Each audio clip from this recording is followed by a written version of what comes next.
this is Claudia Kozel. I'm back here, and I am actually here with my mother. This is my mom, Claudia Kozel. Hi.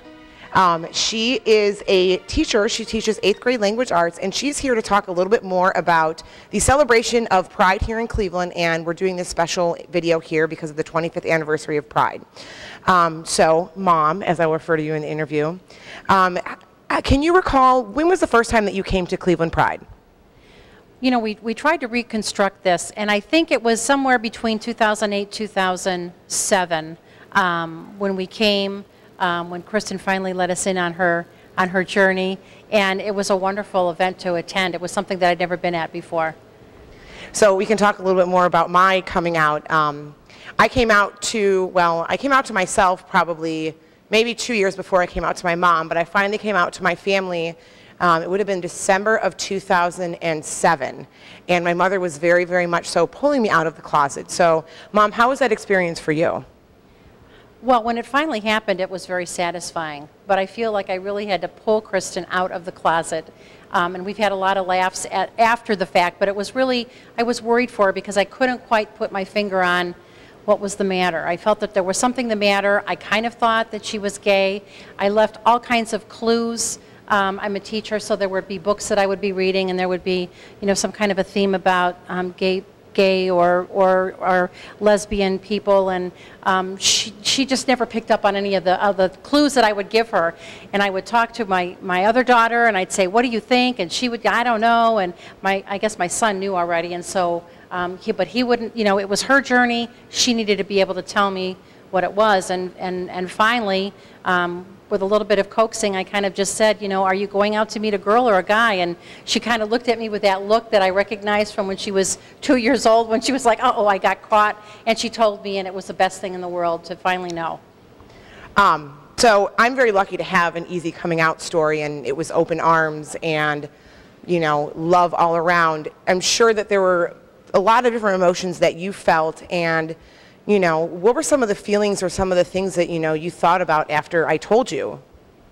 In the very moment, I was so relieved and happy and hugged you because I finally knew, now I understand. After the fact, after kind of thinking about it, I think the first thing I thought about was your safety. I was concerned. Not everybody is friendly, not everybody is intelligent, and I was really worried about your safety.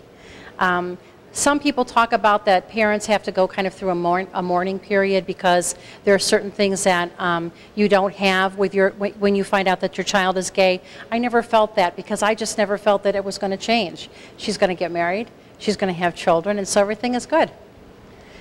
So you came to Pride for the first time in 2007. This is the 25th anniversary of Pride.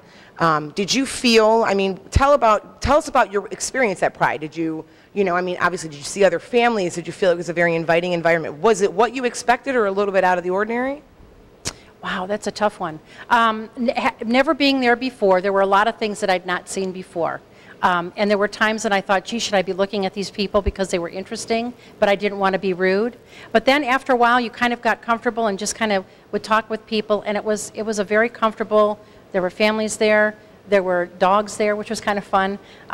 It was a great experience. I enjoy it and like to go back to it and will go back to it. Yes, my family definitely, we attend Pride as a family. Usually every summer we actually spent time on our family vacation and made tie-dye t-shirts, which was my mom's idea, and we all wore them together at Cleveland Pride. So, you know, another question I just had was, I mean, you lived in Cleveland your entire life. Do you remember ever hearing about Pride? I mean, it's 25 years old this year, so that would have been back in the 80s. Do you ever remember hearing anything about the Pride festivals where they happened or anything like that? You know, I honestly don't think I did. And I'm not sure why. Well, maybe I do know why, because I think in general people are becoming more knowledgeable, more accepting. I think even in my own classroom, I noticed that I've taught 14 years. 5 years ago, students would never consider doing a persuasive piece about the rights of gays being able to get married. This year, I had three or four 8th graders that actually came up very quietly to me and said, "Mrs. Kozel, I'd kind of like to do a persuasive piece on the, you know, legalizing gay marriage." And I was, of course, thrilled that we've kindly come to that point, and I think it's going to keep growing. All right, well, this has been Kristen Kozel here with Cleveland Pride. And Mom, thank you so much for being with us for this interview today. Of course.